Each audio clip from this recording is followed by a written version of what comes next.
Welcome to the channel guys. Let's get in to the story. ఈరోజు story చాలా interesting, చాలా అంటే చాలా చాలా చాలా ఇంట్రెస్టింగ్ అవుతుంది. ఐ మీన్ మీరు విన్నాక you come to know like ఎంత దారుణంగా చనిపోయినారు వీళ్ళు అని చెప్పేసి. So let's get in to story. Antonio నవారో అని చెప్పేసి 2000s ఆయన బిగ్ బెండ్ అని చెప్పేసి ఒక పవర్ ప్లాంట్లో పనిచేస్తాడు. ఆయన ఇంటి నుంచి ఒక 10 kilometers 10 miles దూరంలో ఉండేది ఈ ప్లాంట్.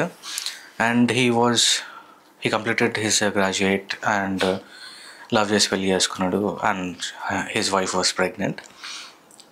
ఇంకా he wasn't having his own house.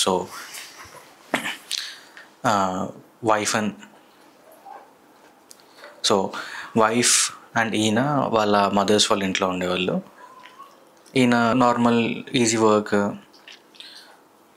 చాలా ఈజీగా అయిపోయి డైలీ రొటీన్ అంతా కూడా పెద్ద స్ట్రెస్ఫుల్ వర్క్ అయితే కాదు. And they use to pay him $12 per hour. And అందరు కొలీగ్స్ అందరు చెప్పేసరికి మంచి జాబే, $12 అంటే it's not bad money. Save చేసుకొని కొత్త ఇల్లు కొనుక్కొని so let's move in to new house with wife. And wife was pregnant at that time. And ఈ బిగ్ బెండ్ పవర్ ప్లాంట్ ఏదైతే ఉందో ఇట్ వాజ్ ఆ పవర్ ప్లాంట్ కోల్ బర్న్ చేసి ఆ స్టీమ్ వల్ల ఎలక్ట్రిసిటీ జనరేట్ చేసే ఒక పవర్ ప్లాంట్. సో ఈ ఫర్నెస్లు ఈ ఫోర్ యూనిట్స్ ఉండేటివి ఆ కంపెనీలో, 4 units ఆఫ్ ఫర్నెసెస్. సో ఇవి ఎట్లుంటాయంటే ఒక 12 story హైట్, కింద ఒక కూలింగ్ ట్యాంక్ ఉండి, ఒక 30 foot కూలింగ్ ట్యాంక్. దాని కింద నుంచి సో ఏమవుతుందంటే ఈ 12 feet చిమ్నీలో కోల్ బర్నింగ్ జరుగుతూ ఉంటుంది. కోల్ అంతా కూడా కోల్ డంప్ చేస్తూ ఉంటారు. ఆ డంప్ చేసిన కోల్ బర్న్ అయిపోయిన తర్వాత ఆ స్టీమ్ ఏదైతే వస్తుందో ఆ స్టీమ్ పైకి వెళ్ళి ఆ టర్బైన్స్ని రన్ చేసి, టర్బైన్స్ రన్ అయిన తర్వాత ఎలక్ట్రిసిటీ జనరేట్ అవుతుంది. సో ఆ స్టీమ్ అంతా టర్బైన్స్ని జనరేట్ చేసిన తర్వాత ఏదైతే మిగిలిపోయిన స్టీమ్ ఉంటుందో ఆ చిమ్నీస్ నుంచి బయటకు వెళ్ళిపోద్ది. సో ఇది దాని మెకానిజం. అండ్ ఈ కొత్తగా క్రియేట్ చేసిన యూనిట్స్ అయితే డైరెక్ట్గా ఆ కాలిపోయిన యాష్ ఏదైతే ఉంటుందో చిన్న చిన్న రాళ్ళలాగా వచ్చేసి డైరెక్ట్గా కలెక్ట్ అయిపోతుంది కింద. బట్ ఈ అవుట్ ఆఫ్ 4 unitsలో 3 units ఉండేటివి which were built in 1970.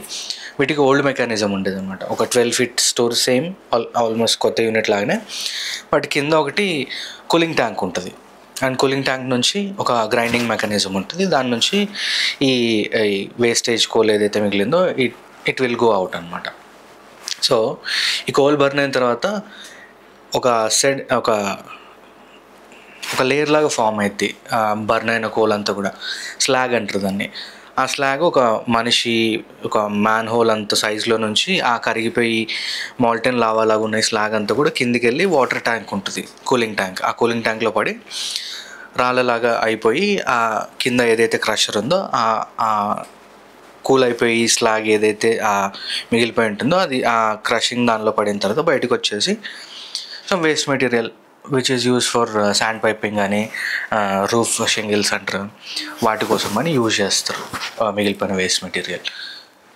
So ఇది ఎట్లుండగా ఈయన ఆంటోనియో వాళ్ళ వైఫ్ ప్రెగ్నెంట్ కాబట్టి he was eager to know that whether పుట్టబోయేది అమ్మాయా లేకపోతే అబ్బాయా అని చెప్పి ఈగర్లో. సో లాస్ట్ వీక్ ఆ పార్టీ అయిపోయింది, ఇంట్లో వాళ్ళతో బాగున్నాడు. అండ్ అంటే ఈయన డైలీ రొటీన్ ఆ రోజు ఏమైతే చేయాలో అంత చేసేసి వచ్చేసినాడు. అండ్ అదే రోజు వాళ్ళ మదర్ సూపర్ మార్కెట్లో ఉన్నప్పుడు ఈయన కాల్ చేస్తే వాళ్ళ మదర్ లిఫ్ట్ చేయలేదు. So going back to this scenario, so ఆ రోజు ఏమైందంటే ఈ 4 tanks, ఈ అవుట్ ఆఫ్ 4 tanks ఈ 3 ఏవైతే 1970sలో బిల్డ్ చేసినారో దాంట్లో ఒక యూనిట్ 2 అని చెప్పేసి ఈ ట్యాంక్ ఏదైతే ఉంటుందో ఈ మ్యాన్ హోల్ ఈ కరిగిపోయిన కోల్ అంతా, ఈ స్లాగ్ అంతా, ఈ మోల్టెన్ లావాలాగా ఉండేదంతా కూడా ఈ మ్యాన్ హోల్ కవర్లో నుంచి ఈ కూలింగ్ ట్యాంక్లోకి పడాలి. బట్ ఏంటంటే అన్ఫార్చునేట్లీ ఆ రోజు మొత్తం బ్లాక్ అయిపోయింది. ఆ స్లాగ్ ఏదైతే వాటర్ ట్యాంక్లోకి పడాల్సింది అది బ్లాక్ అయిపోయింది. అండ్ బిల్డప్ అయిపోయి బ్లాక్ అయింది. అండ్ ఇంకా ఈ మిగిలిన ఈ కూలింగ్ ట్యాంక్ నుంచి ఏదైతే గ్రైండింగ్ మెకానిజంలోకి వెళ్ళాల్సిన ఈ రాళ్ళు కూడా బ్లాక్ అయిపోయినాయి. సో యూజువలీ ఏం చేస్తారంటే ఒక డాగ్ హౌస్ అని చెప్పేసి ఒక హోల్ ఉంటుంది. ఆ హోల్ని ఓపెన్ చేసి ఇండస్ట్రీ లెవెల్ వాటర్ క్యానన్స్ ఉంటాయి. సో ఆ గ్రైండింగ్ మెకానిజం దగ్గర ఏదైతే అక్కడ గ్రైండ్ అవుతూ ఉంటాయో అక్కడ బ్లాక్ అయిన దగ్గర ఈ వాటర్ క్యానన్స్తో కొడితే కొంచెం ఈ బ్లాక్ అయిన కంటెంట్ ఆ గ్రైండింగ్ దగ్గర నుంచి పోతుంది అని చెప్పేసి. సో ఒక మంచి ఏజ్డ్ ఎంప్లాయీ యూజువలీ ఇట్లా చేయకూడదు, but it's very hazardous practice to do this. So but తప్పక they have to take a decision that people వెళ్ళి క్లియర్ చేయాలని చెప్పేసి. సో ఒక ఎక్స్పీరియన్స్డ్ ఆయన ఈ యాంటోనియోతో పాటు ఇంకా ముగ్గురు తీసుకొని they went to clean the grinding mechanism. So వెళ్ళిన తర్వాత ఆ డాగ్ హౌస్ డోర్ ఓపెన్ చేసి క్యానన్స్తో కొడుతూ ఉన్నారు, నో ఎఫెక్ట్. అండ్ ఇంకోటి, యూజువలీ ఈ క్లీనింగ్ జరుగుతున్నప్పుడు ఎంటైర్ ఆ సిస్టమ్ మొత్తం, ఆ యూనిట్ మొత్తం they have to stop it. And higher authority decide అయినారు. And usually also in industry పరంగా చూస్తే ఒక చిమ్నీని బర్నింగ్ చేయడం స్టాప్ చేయడం చేస్తే ఆ రోజు చాలా లాసెస్ ఉంటాయి వాళ్ళకి. సో వీళ్ళు ఏం డిసైడ్ అయినారు, హైయర్ అథారిటీస్ ఏం డిసైడ్ అయినారంటే లెట్ ద కోల్ బర్నింగ్, ఎందుకంటే స్లాగ్ అక్కడే ఉంది ఓపెన్, అక్కడ ఇంకా ఏం లేదు కాబట్టి. సో ఈ కూలింగ్ ట్యాంక్ దగ్గరికి క్లీన్ చేయడానికి వెళ్ళి వీళ్ళు ఓపెన్ చేసి ఆ క్యానన్స్ని కొడుతూ ఉన్నారు. కింద ఓపెన్ కాకపోయేసరికి అందరు లోపలికి వెళ్ళి మాన్యువల్గా క్లీన్ చేద్దామని చెప్పేసి వెళ్ళినప్పుడు అన్ఫార్చునేట్లీ ఈ స్లాగ్ ఏదైతే అక్కడ హోల్ మీద పడి బ్లాక్ అయిందో అది రాను బిల్డప్ అయి హ్యూజ్ వెయిట్ అయిపోయేసరికి సడన్గా ఆ హోల్, ఆ స్లాగ్ ఏదైతే ఆ హోల్ ఉందో బ్లాక్ అయిన హోల్ సడన్గా హోల్ నుండి పడ్డం స్టార్ట్ అయింది.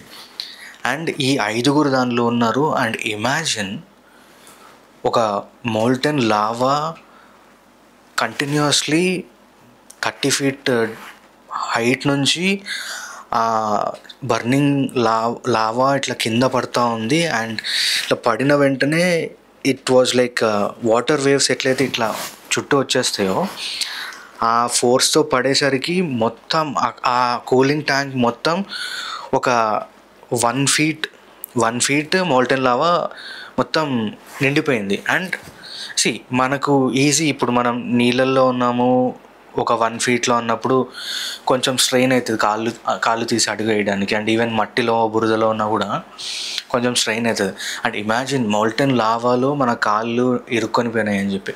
ఏం లేదు, మన కాళ్ళు ఒక అడుగు తీసి ఒక అడుగేస్తే నువ్వు ఆల్రెడీ నీ కాలు ఇట్లుంటే ఆల్రెడీ ఇక్కడ దాకా నీ కాలు కరిగిపోయింది. మొత్తం అడుగు తీసి ఆల్రెడీ ఉన్నప్పుడే ఫస్ట్ ఆ లావా కిందికి వచ్చేసినప్పుడే షూస్ కరిగిపోయినాయి, పైన చర్మం ఎగిరిపోయింది, ఆవిరైపోయినాయి. అండ్ బోన్స్ ఆల్సో కరిగిపోయినాయి. అండ్ అందరూ కూడా వాళ్ళ ప్రయత్నంలో ఆ డాగ్ హౌస్ డోర్ దగ్గరికి పరిగెత్తడానికి, బట్ నువ్వు అడుగు తీసి అడిగేసినావు,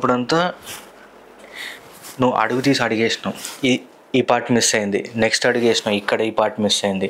అంటే కాలు, లెట్ సపోజ్ అయితే కాలు అనుకుందాం, కాలు ఇక్కడ దాకా 4 leg దాకా క్లోజ్ అయిపోయింది, నెక్స్ట్ మోకాలు దాకా కరిగిపోయింది.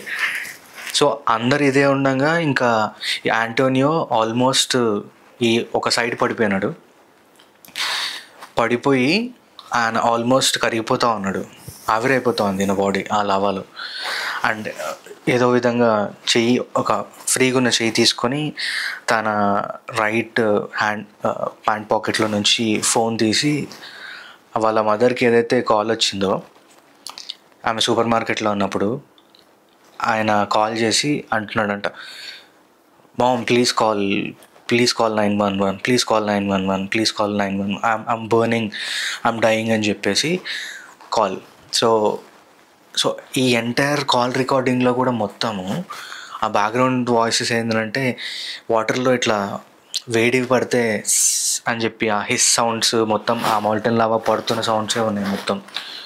అండ్ అల్టిమేట్లీ ఈ 5 ఎవరైతే ఉన్నారో no one has survived, all 5 of them died. And ఈ బిగ్ బెండ్ ఎలక్ట్రిసిటీ కంపెనీ ఏదైతే ఉందో, సో దే హ్యావ్ వాళ్ళకు they paid these victims మంచి huge amount, and it was not disclosed how much they got each paid. So that's story for today.